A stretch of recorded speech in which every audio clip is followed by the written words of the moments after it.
Thank you very much for having me for this interview.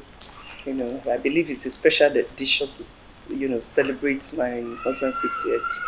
And His Excellency Dr. Gabriel Suswam has been my husband for almost 3 decades. So I think we should be nearing 27 years now in marriage by the grace of God. And it has been a very tough job.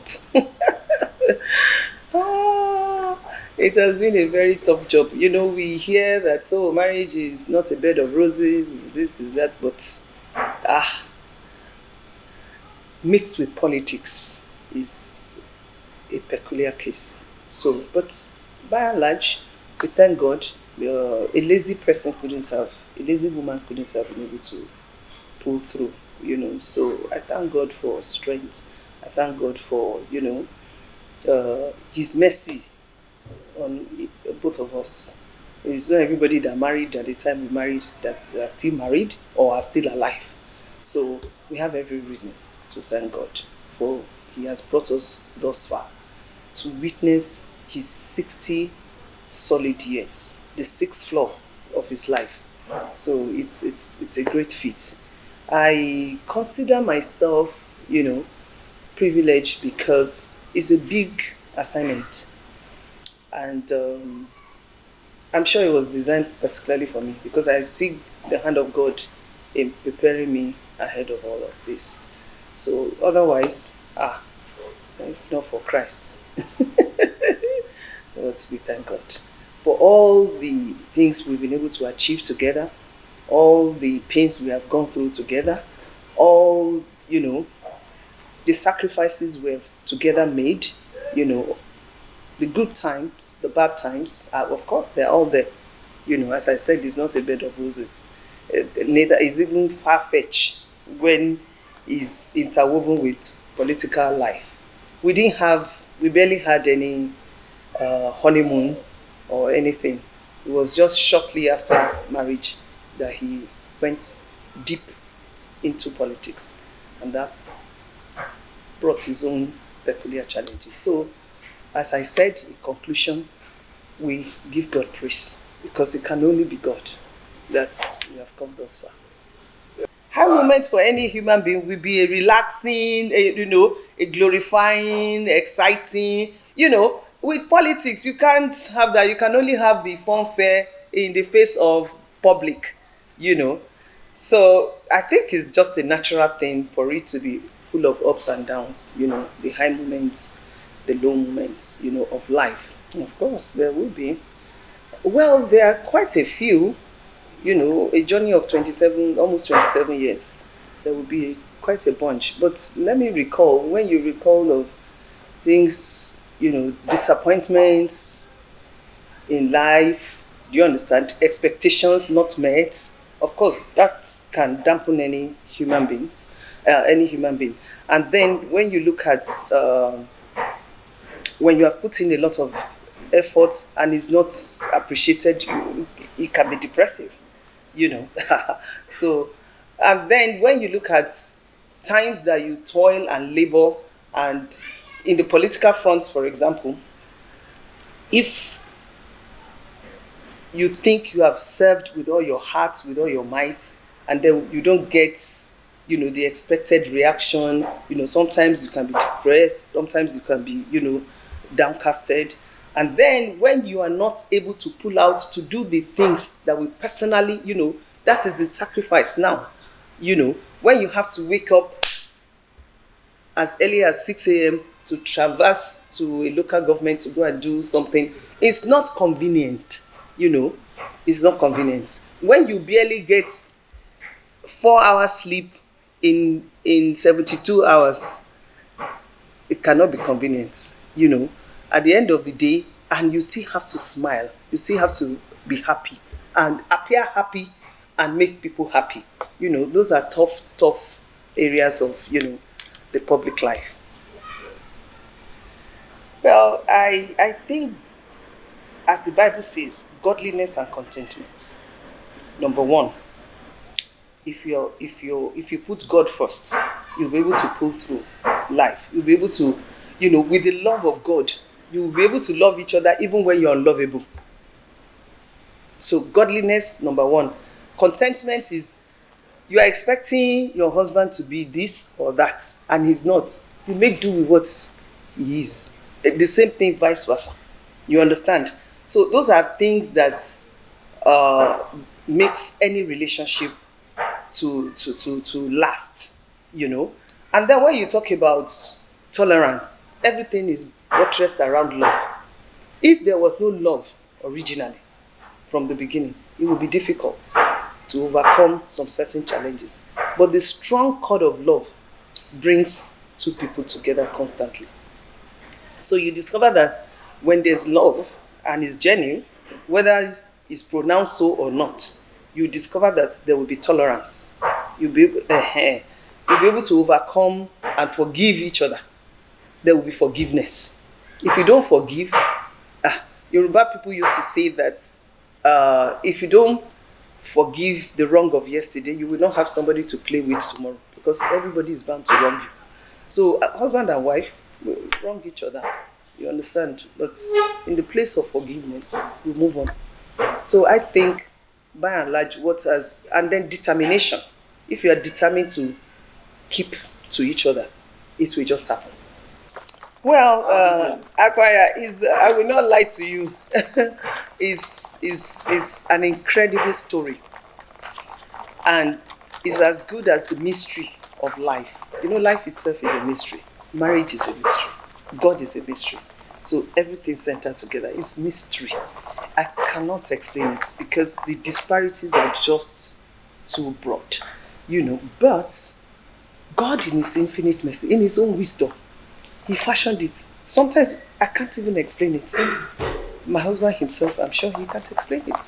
So, but for me, given the kind of background, beliefs, and values and virtues, that I was brought up with as a Yoruba girl, you find out that is quite different from the values and virtues that I find where I'm married.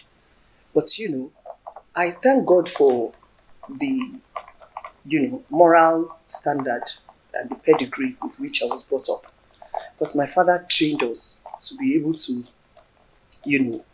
adapt. Adaptability is the secret.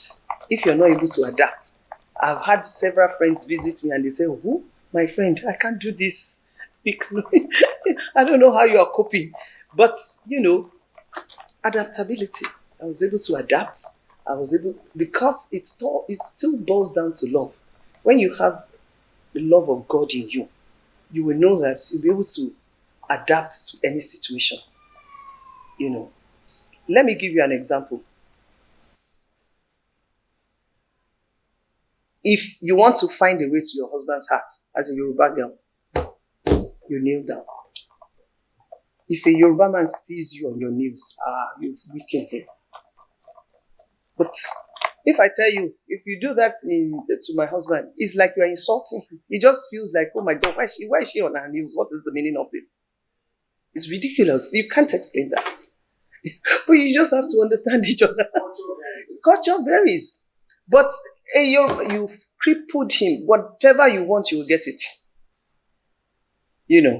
It's the height of humility and submission to your husband as a Yoruba girl. That's a very simple example. But once I saw that, I found another way. What does it take to be? Thank God I have a lot of thief women friends. So, of course, I learn. And they don't even know that I'm learning from them. So, you see,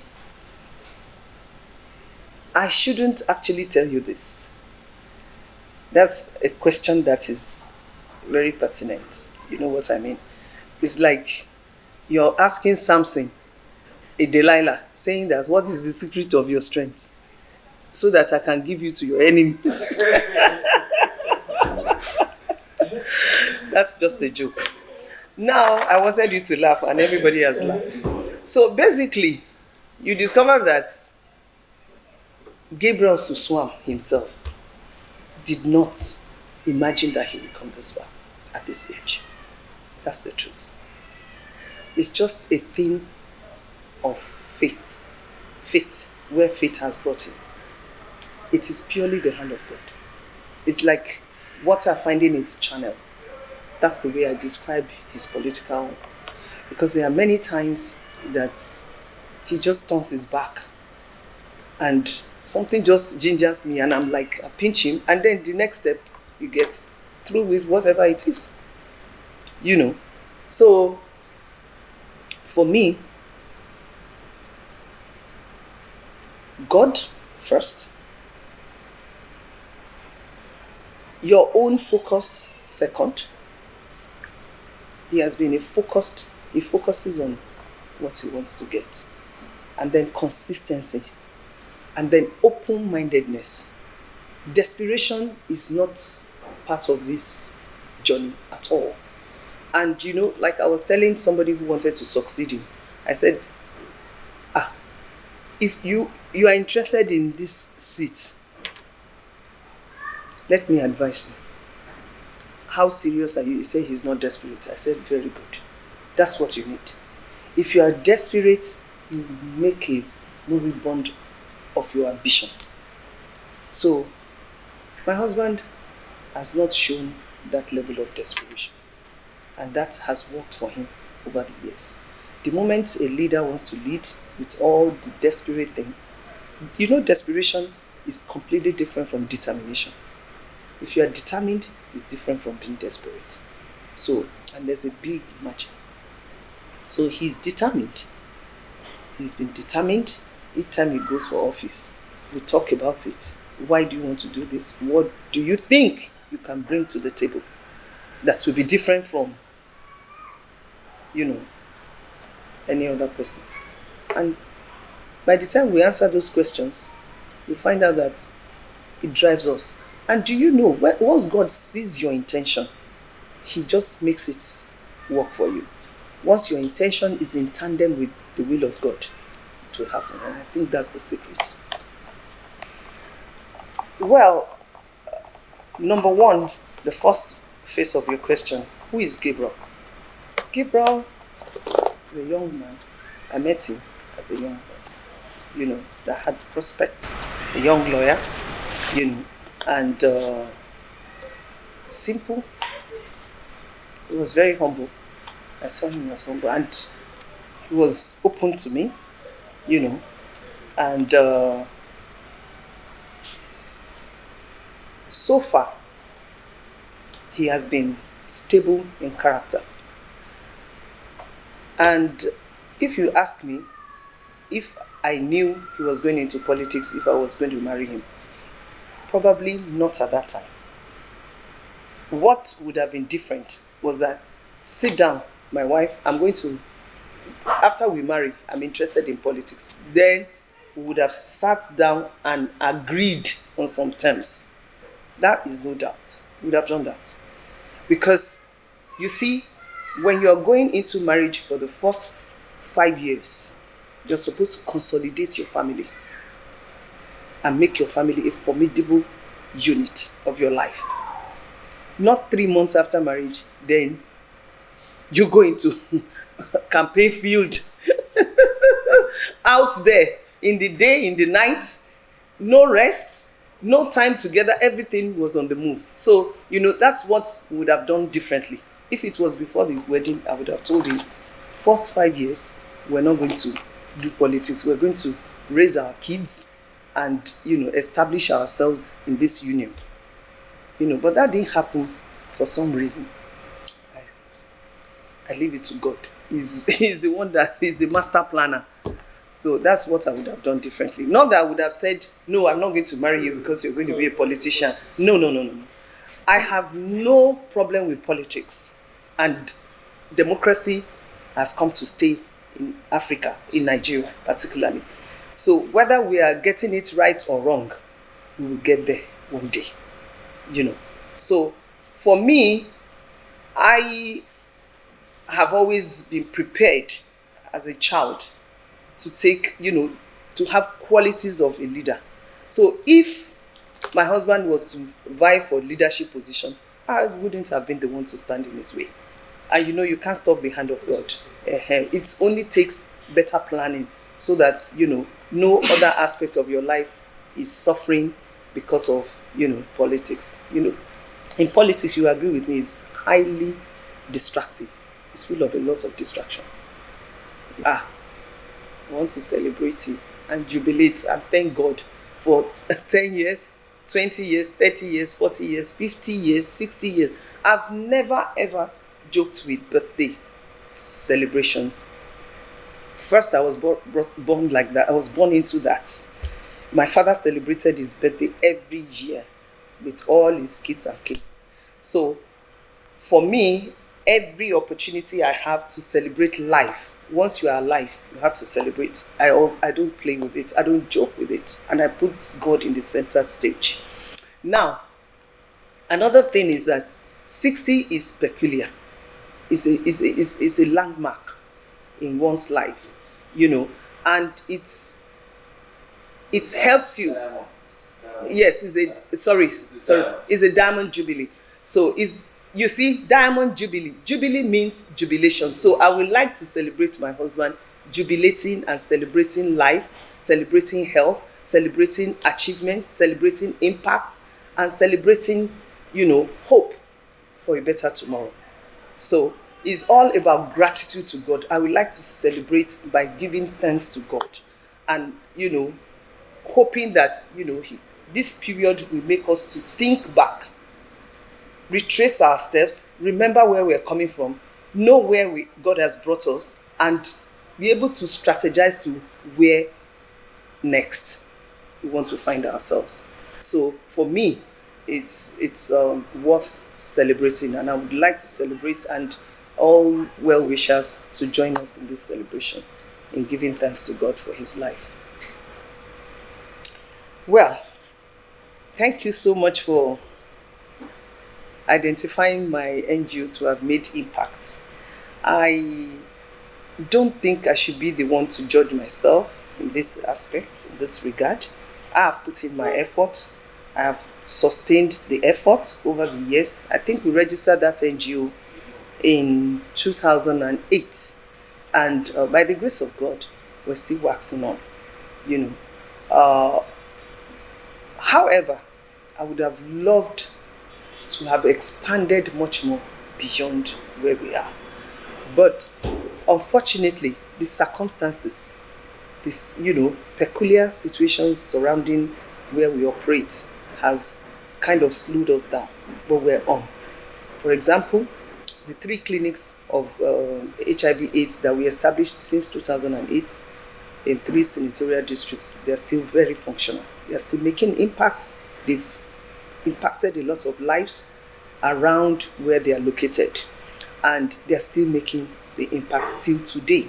And we hear feedbacks of gratitude, appreciation because of lives that have been saved, because we handle opportunistic infection as well, surrounding the HIV clinics.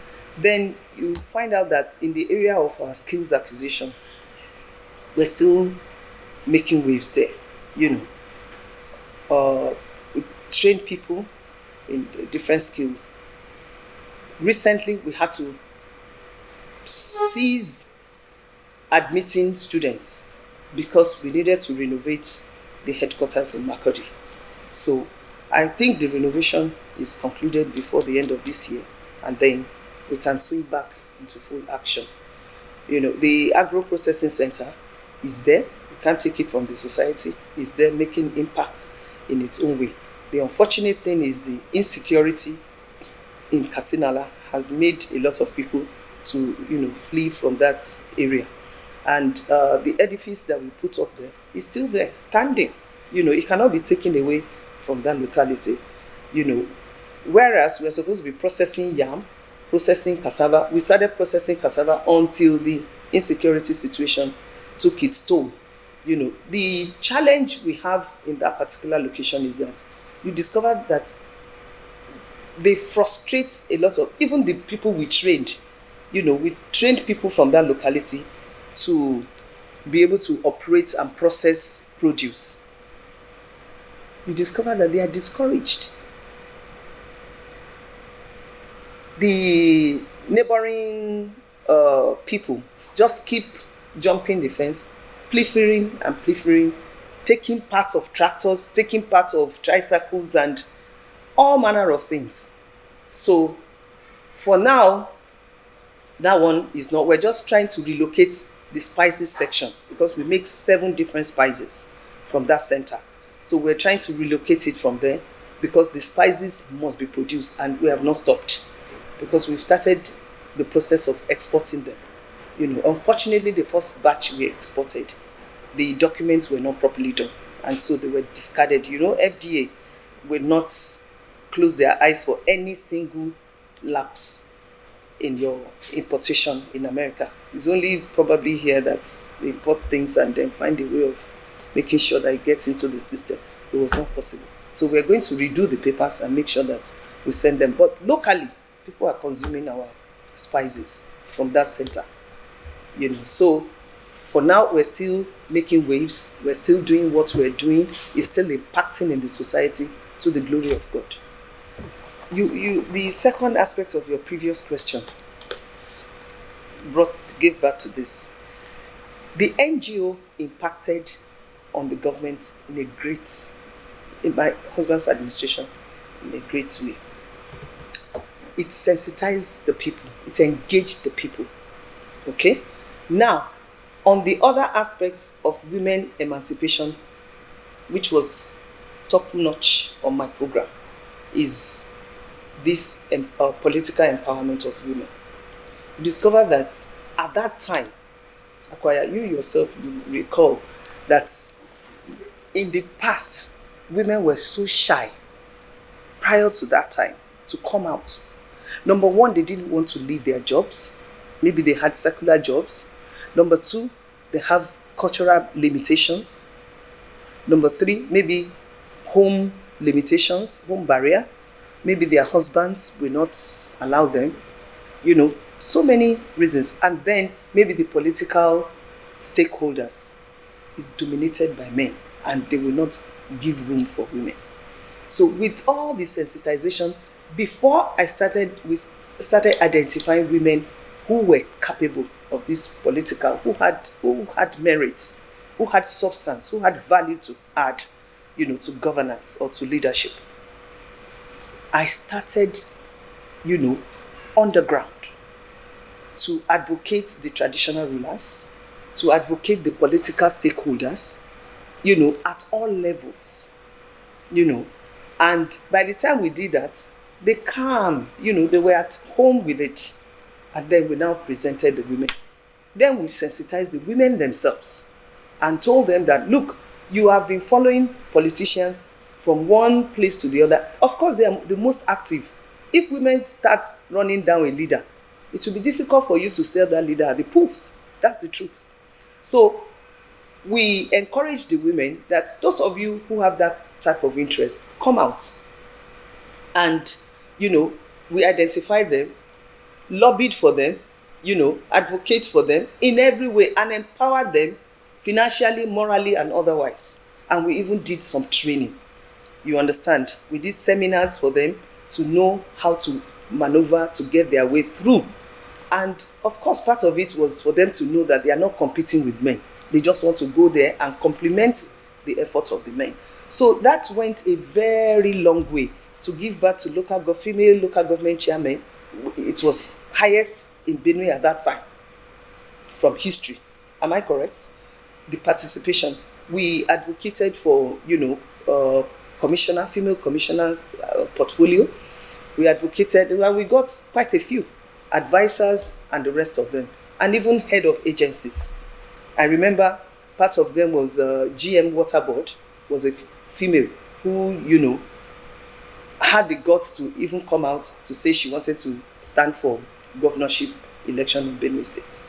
So we did all that, and even at the federal level, we pushed a lot of our women, and it gave us a new leaf. It turned a new leaf in the heart of the women at home. they began to have confidence, you know, and boldness, courage, you know, to be able to add value to nation building.